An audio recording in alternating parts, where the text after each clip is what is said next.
E se eu te dissesse que a história mais famosa do Natal esconde um segredo tão perturbador que a Igreja Católica passou 2000 anos tentando apagá-lo dos registros oficiais? Que a fuga da Sagrada Família para o Egito não foi apenas uma jornada de sobrevivência, mas o início de um mistério arqueológico que, se revelado completamente, poderia reescrever tudo o que sabemos sobre o cristianismo? Prepare-se, porque nos próximos 30 minutos você vai descobrir verdades que foram enterradas sob camadas de silêncio, manuscritos proibidos e lendas que a história oficial insiste em chamar de mito. Todo mundo conhece a história. Maria, José e o menino Jesus fugindo para o Egito para escapar da fúria assassina do rei Herodes. Uma narrativa bonita, simples, perfeita para ser contada em missas de Natal. Mas aqui está o problema. Os evangelhos canônicos dedicam apenas alguns versículos a essa jornada. Mateus menciona a fuga e o retorno. Lucas nem sequer fala sobre o Egito. E depois, silêncio absoluto. Jesus desaparece dos textos sagrados e só reaparece aos 12 anos, no Templo de Jerusalém. E então, novamente, mais silêncio até os 30 anos, quando inicia seu ministério. São quase 3 décadas de vazio, um buraco negro na biografia do homem mais importante da história ocidental. Mas e se esse silêncio não fosse acidental? E se existissem registros, documentos, testemunhos sobre esses anos perdidos, mas alguém decidiu que o mundo não deveria conhecê-los? Porque aqui está a verdade que vai te deixar sem dormir. Existem manuscritos apócrifos, textos considerados heréticos pela Igreja, que contam em detalhes assustadores o que aconteceu durante aqueles anos no Egito. Relatos de milagres perturbadores realizados por uma criança. Histórias de templos egípcios que desmoronaram quando a Sagrada Família passou por suas portas. Lendas transmitidas por gerações de coptas que falam de lugares sagrados, grutas, poços e árvores que até hoje são venerados como marcos da passagem de Jesus. A tradição copta egípcia preservou algo que Roma quis esquecer. Um mapa detalhado da jornada da Sagrada Família, com mais de 20 locais específicos, cada um com sua história, cada um com suas testemunhas através dos séculos. Esses lugares existem. Você pode visitá-los hoje.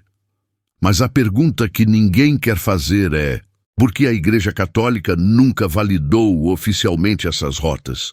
Por que esses relatos foram excluídos da Bíblia? O que há nesses textos antigos que é tão perigoso? Porque a verdade é esta: a história da fuga para o Egito não termina com uma simples viagem de refúgio. Ela se transforma em algo muito maior, muito mais complexo e potencialmente muito mais revolucionário do que qualquer instituição religiosa gostaria de admitir. E você está prestes a descobrir exatamente o que. Era uma noite comum em Belém. As ruas estreitas dormiam sob um céu pontilhado de estrelas, e ninguém poderia imaginar que aquelas horas de escuridão seriam lembradas pelos próximos 2000 anos. Mas nos corredores do palácio de Herodes, a 3 quilômetros dali, uma ordem estava sendo redigida.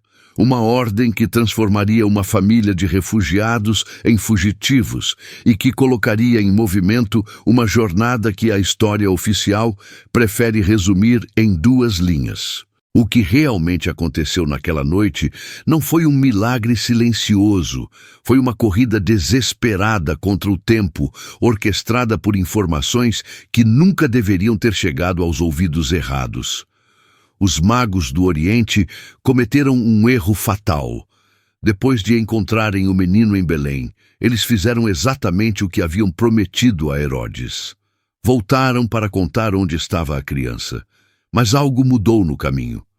Os evangelhos dizem que eles foram avisados em sonho para não retornar ao palácio. Mas manuscritos apócrifos sugerem algo muito mais concreto. Eles ouviram rumores nas tavernas de Jerusalém. rumores sobre soldados sendo convocados, sobre uma operação militar sendo planejada para Belém. Os magos perceberam tarde demais que haviam se tornado informantes involuntários de um massacre. E quando decidiram fugir por outra rota, sem avisar Herodes, o destino de todas as crianças de Belém foi selado. A fúria de Herodes não conhecia limites. Quando seus espiões confirmaram que os magos haviam desaparecido, ele entendeu que havia sido enganado. A ordem foi clara e brutal: eliminar todos os meninos de Belém com menos de 2 anos. Não haveria exceções, não haveria misericórdia. Mas há um detalhe que poucos percebem. Entre a partida dos magos e a chegada dos soldados, houve uma janela de tempo, algumas horas preciosas, e alguém avisou José. Os textos canônicos atribuem isso a um anjo, mas fontes históricas alternativas mencionam uma rede de informantes, comerciantes que transitavam entre Jerusalém e Belém, que conheciam os planos do palácio antes mesmo de serem executados. José acordou Maria no meio da noite. Não houve tempo para despedidas. Não houve tempo para explicações. Eles pegaram o menino, algumas provisões, e desapareceram na escuridão antes que o sol nascesse. Mas aqui está a primeira grande revelação. Por que o Egito? De todas as direções possíveis para fugir, por que escolher uma jornada de 500 quilômetros através do deserto? A resposta está nas profecias antigas que José conhecia muito bem. Oseias, capítulo 11, versículo 1. Do Egito chamei o meu filho. Mas havia algo mais, algo que as profecias não diziam abertamente. O Egito não era apenas um refúgio distante. Era o único lugar no mundo antigo onde uma criança judia procurada por Herodes poderia desaparecer completamente. Porque no Egito existiam comunidades, templos e rotas secretas que remontavam aos tempos de Moisés, e José sabia exatamente para onde ir. Mas a história que você nunca ouviu está escondida em páginas que a igreja decidiu apagar da história oficial. Existe um conjunto de manuscritos antigos, descobertos em cavernas do Egito no século XIX, que conta uma versão completamente diferente dos anos de Jesus naquela terra. Esses textos são conhecidos como os Evangelhos da Infância, e o que eles revelam é tão perturbador que foram banidos, queimados e removidos de qualquer cânone oficial. Estamos falando de documentos que datam dos primeiros séculos do cristianismo, escritos por testemunhas ou descendentes diretos de quem viveu aquela época. E o que está escrito ali dentro desafia tudo o que você aprendeu na escola dominical. O mais famoso desses textos proibidos é o Evangelho Árabe da Infância, preservado em manuscritos coptas que sobreviveram escondidos em mosteiros isolados do deserto egípcio. Nele, há relatos detalhados de milagres que o menino Jesus teria realizado durante sua estadia no Egito. Não estamos falando de parábolas ou metáforas. Estamos falando de eventos específicos, com nomes de lugares, testemunhas e datas. Um dos relatos mais impressionantes descreve como Jesus, ainda criança, curou um jovem possuído por demônios na cidade de Hermópolis. Segundo o texto, quando a Sagrada Família entrou na cidade, 365 ídolos de pedra nos templos locais desabaram simultaneamente, se estilhaçando em pedaços. Os sacerdotes egípcios, aterrorizados, reconheceram imediatamente que estavam diante de algo divino. Outro manuscrito copta, descoberto em 1896 na biblioteca do Mosteiro Branco em Sohag, detalha como Jesus moldava pássaros de barro às margens do Nilo e, ao bater palmas, eles ganhavam vida e voavam. Esse mesmo texto descreve como ele purificava a água contaminada com um simples toque, salvando dezenas de pessoas de doenças mortais. Mas aqui está o detalhe que a arqueologia moderna confirma. Os locais mencionados nesses manuscritos existem de verdade. Hermópolis, Sorrag, Mataria. Todos esses lugares têm ruínas arqueológicas que datam exatamente do período em que Jesus estaria lá. E em muitos desses sítios foram encontradas inscrições cristãs primitivas, algumas das mais antigas do mundo, venerando eventos que coincidem perfeitamente com os relatos dos textos proibidos. A grande pergunta é: por que esses evangelhos foram censurados? A resposta oficial da Igreja é que eles não foram escritos pelos apóstolos originais e continham elementos fantásticos demais. Mas a verdade é muito mais complexa. Esses textos mostravam um Jesus poderoso desde a infância, um Jesus que não precisava esperar o batismo no Jordão para manifestar sua divindade. Isso criava problemas teológicos enormes para os primeiros concílios da Igreja, que estavam tentando estabelecer uma narrativa controlada e unificada. Então, a solução foi simples: apagar esses documentos da história oficial. Mas o Egito guardou esses segredos. E agora, quase 2000 anos depois, eles estão voltando à luz. 500 quilômetros. Essa era a distância que separava Belém do refúgio no Egito. Mas não estamos falando de uma estrada pavimentada, não estamos falando de postos de gasolina ou hotéis no caminho. Estamos falando do deserto mais implacável do mundo antigo, onde a temperatura despencava à noite e escalava brutalmente durante o dia. E José precisava atravessar tudo isso carregando um bebê recém-nascido e protegendo uma jovem mãe ainda se recuperando do parto. Os estudiosos estimam que essa jornada levou entre 15 e 20 dias. 20 dias caminhando sob o sol escaldante, dormindo sob céu aberto, enfrentando bandidos, animais selvagens e a constante ameaça de desidratação. Mas aqui está o detalhe que muda tudo. Eles não fizeram isso sozinhos. Descobertas arqueológicas recentes revelaram algo extraordinário.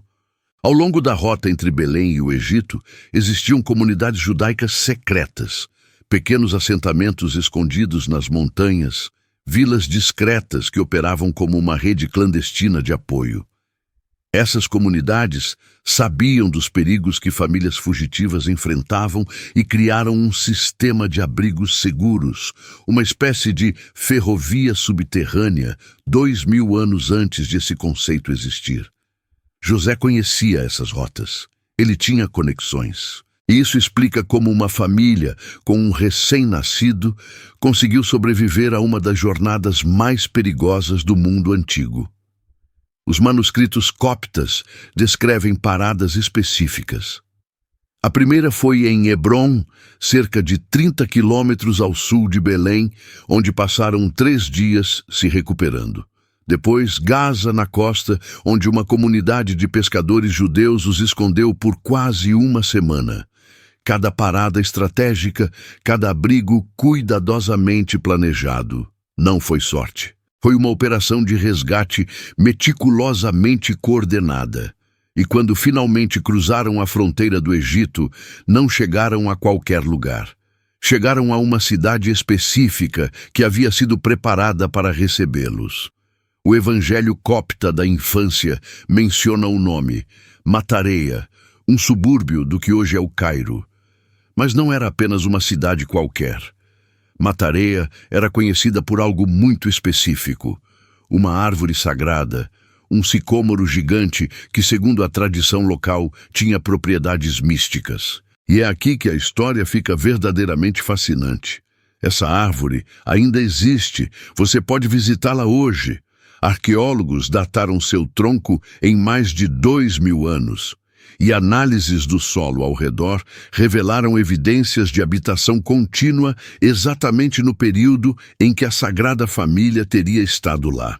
Mas a pergunta que ninguém faz é esta: por que Matareia especificamente? Por que essa cidade, essa árvore, esse lugar? A resposta está enterrada em profecias ainda mais antigas que as de Isaías. Profecias egípcias que falavam de um rei criança vindo do leste. E o que aconteceu quando esse rei criança chegou transformaria não apenas o Egito, mas o curso da história humana para sempre. E foi nesse território, entre o deserto e o delta do Nilo, que começaram a surgir as histórias mais extraordinárias. Histórias que desafiam qualquer explicação racional. Os manuscritos coptas falam de árvores que se curvaram quando a família passou, oferecendo sombra e frutos em pleno deserto. Falam de ídolos pagãos que caíram e se despedaçaram espontaneamente quando o menino entrou nos templos. Falam de fontes de água pura que brotaram milagrosamente em lugares onde jamais havia existido água. Durante séculos, essas narrativas foram tratadas como meras lendas piedosas, histórias inventadas por devotos fervorosos para glorificar sua fé. Mas aqui está o detalhe perturbador que muda tudo. Muitos desses locais ainda existem e continuam sendo visitados por milhares de peregrinos todos os anos. Vamos começar pela árvore mais famosa. Em Mataria, nos arredores do Cairo, existe um sicômoro antigo conhecido como a Árvore de Maria. Análises de carbono datam partes dessa árvore em mais de 2000 anos. A tradição local afirma que Maria descansou sob sua sombra e que uma fonte brotou ali para saciar a sede do menino. O fascinante é que registros históricos romanos do século II já mencionavam essa árvore como local de peregrinação. Isso significa que a tradição é anterior à oficialização do cristianismo, anterior aos concílios que definiram o que era verdade ou mito.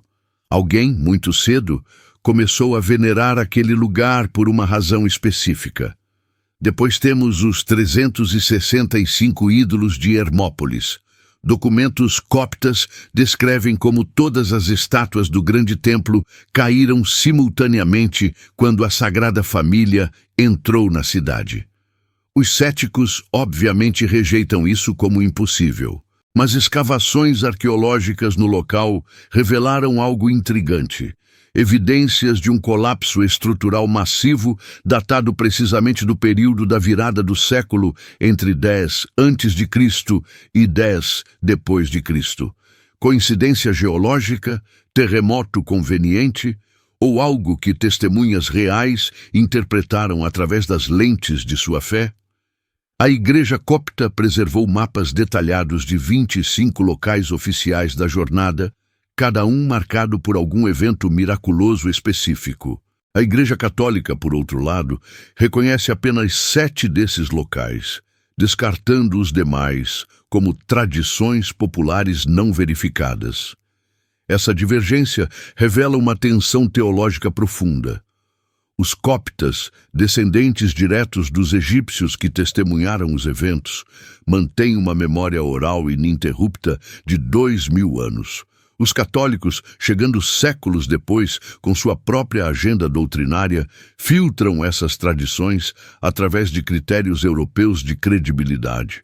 Mas aqui está a questão que ninguém quer enfrentar. E se essas lendas contiverem fragmentos de verdade histórica?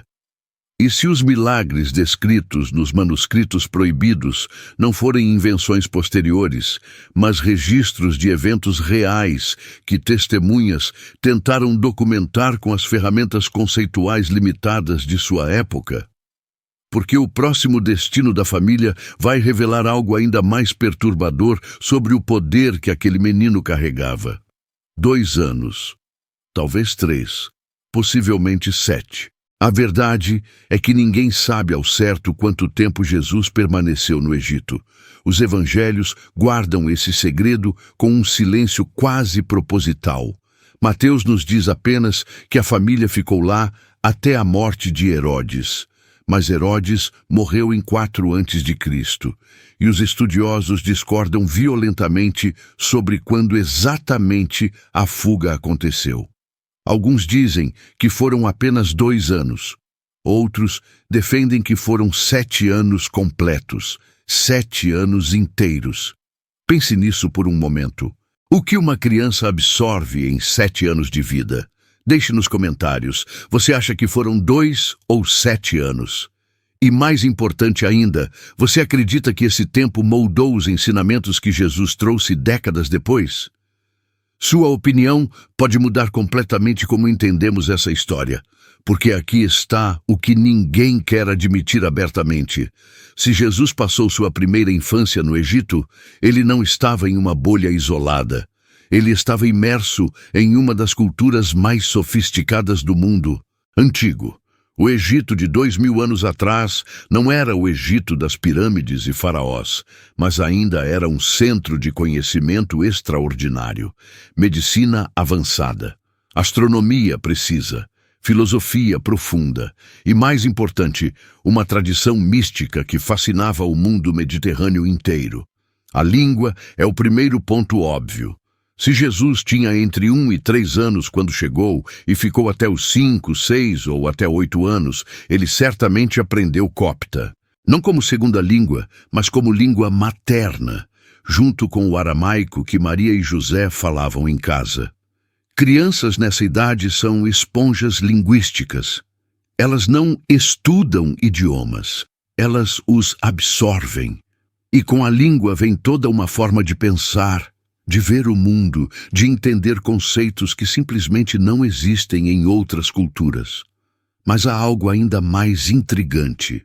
Décadas depois, quando Jesus adulto ensina sobre o reino de Deus, ele usa parábolas, metáforas, imagens que parecem estranhamente familiares para quem conhece a literatura sapiencial egípcia. A ideia do coração como centro moral. O conceito de julgamento após a morte, pesando as ações em uma balança. A ênfase na compaixão e justiça social como caminho espiritual. Coincidência? Talvez. Ou talvez aqueles anos silenciosos não foram tão silenciosos assim. Talvez a criança que brincava nas ruas de Mataria, ou Saca, estava absorvendo muito mais do que seus pais imaginavam. Talvez o professor que viria a transformar o mundo estava naquele momento sendo formado por 2 tradições ancestrais que se fundiam em sua mente infantil de maneiras que nem ele mesmo compreendia completamente ainda. E foi em meio a essas experiências formativas que algo extraordinário pode ter acontecido. Algo que os evangelhos canônicos jamais mencionariam, mas que manuscritos apócrifos e tradições orais preservaram com detalhes surpreendentes. Estamos falando de Heliópolis, a lendária Cidade do Sol, o centro do conhecimento mais avançado do mundo antigo.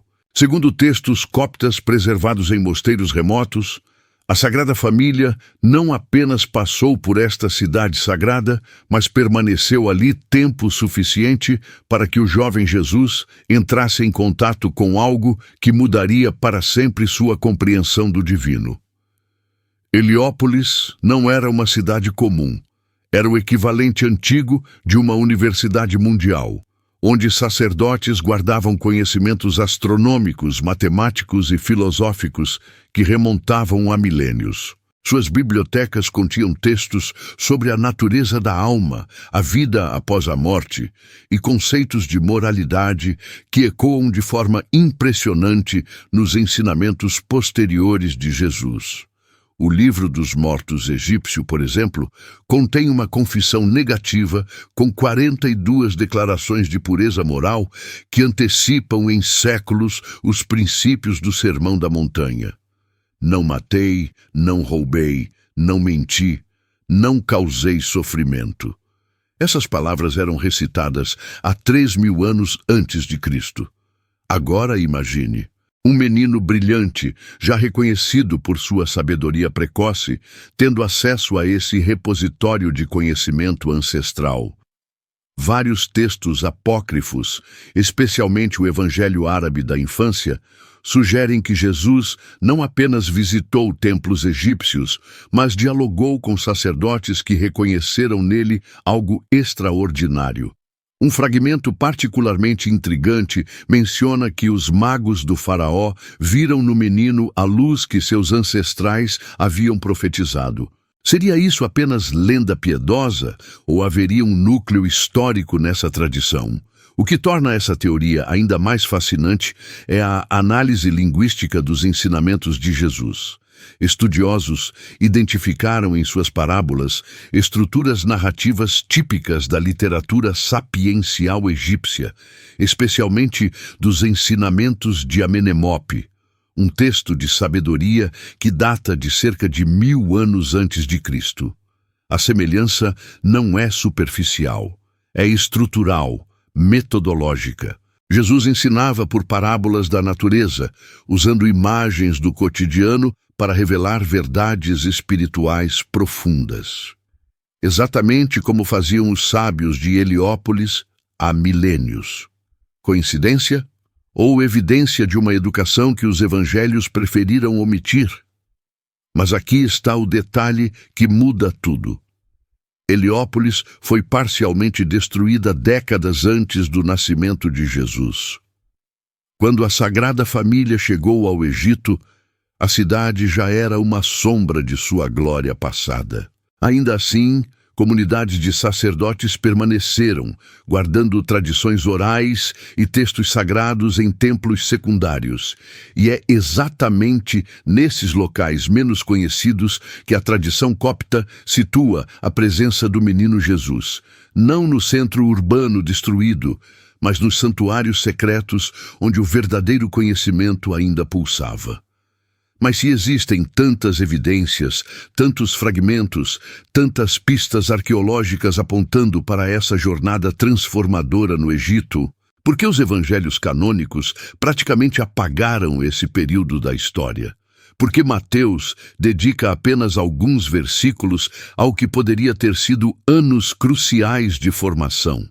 A resposta é mais perturbadora do que você imagina e revela uma das maiores operações de controle narrativo da história humana.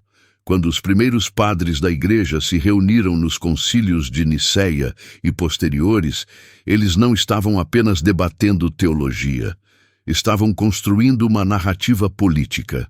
Admitir que Jesus passou anos no Egito, absorvendo conhecimentos de templos antigos, estudando com sacerdotes de Ísis e Osíris, explorando bibliotecas repletas de sabedoria pagã. Isso criava um problema teológico gigantesco. Como explicar que o Filho de Deus precisou aprender com religiões consideradas heréticas? Como justificar que suas parábolas revolucionárias poderiam ter raízes em textos egípcios milenares? A solução foi simples e brutal. Silêncio absoluto. Documentos foram sistematicamente destruídos. Evangelhos alternativos que detalhavam essa fase foram declarados apócrifos e queimados. O Evangelho do pseudo-Mateus, que narrava milagres de Jesus criança no Egito, foi banido. O Evangelho árabe da infância, com detalhes geográficos precisos da jornada, foi suprimido. Textos coptas que conectavam ensinamentos de Jesus com tradições egípcias desapareceram em fogueiras inquisitoriais. Não foi acidente.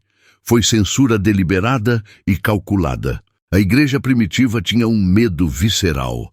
Se os fiéis descobrissem que o cristianismo tinha raízes profundas em tradições anteriores, toda a estrutura de autoridade divina exclusiva desmoronaria. E aqui está o detalhe mais chocante.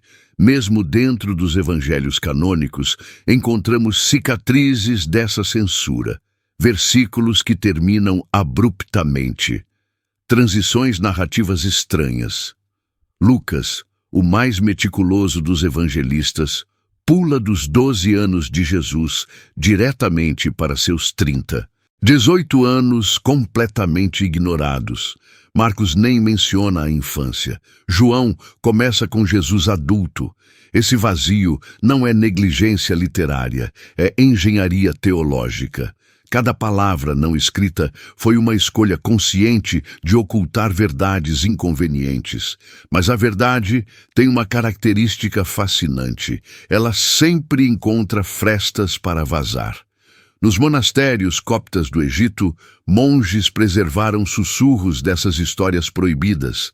Em cavernas do Mar Morto, fragmentos escaparam das chamas. Em tradições orais de comunidades cristãs isoladas, narrativas completas sobreviveram século após século. E agora, com a arqueologia moderna, análise de manuscritos e tecnologia de datação avançada, estamos finalmente remontando o quebra-cabeça que quiseram destruir. A conspiração do silêncio está sendo desmascarada, e o que emerge dessa investigação vai muito além do que a história oficial jamais admitiu. A morte de Herodes em 4 a.C. não foi apenas o fim de um tirano. Foi o sinal que José esperava, a permissão divina para retornar. Mas aqui está o detalhe que muda tudo. Eles não voltaram para Belém. E não foi por acaso. Quando José soube que Arquelau, filho de Herodes, governava a Judéia com a mesma crueldade do pai, a decisão foi estratégica. Nazaré, na Galileia, sob o governo de Herodes Antipas, era território mais seguro. Mas há algo mais profundo acontecendo aqui. Mateus registra que isso aconteceu para que se cumprisse o que foi dito pelos profetas. Ele será chamado Nazareno. Não existe essa profecia literal no Antigo Testamento. Então, o que Mateus realmente quis dizer? A palavra Nazareno pode derivar de Netzer, que significa broto ou ramo em hebraico. Isaías profetizou que um ramo surgiria da raiz de Jessé. Nazaré, uma vila desprezada e insignificante, torna-se o cenário perfeito para o cumprimento simbólico. O Messias não viria de palácios ou cidades importantes. Ele seria o broto que cresce em solo improvável. A escolha de Nazaré não foi fuga, foi destino. E José, guiado por sonhos e revelações, estava orquestrando o cumprimento de profecias sem nem mesmo perceber completamente. Imagine a cena, uma família retornando após anos no exílio. Jesus agora tinha talvez 4 ou 5 anos.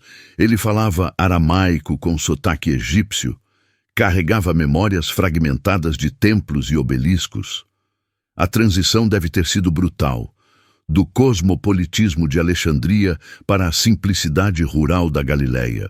Mas foi exatamente essa experiência de deslocamento, de ser estrangeiro em sua própria terra, que moldou a empatia radical de Jesus. Ele conhecia a dor do refugiado porque ele foi um. Conhecia a humilhação do exílio porque viveu isso.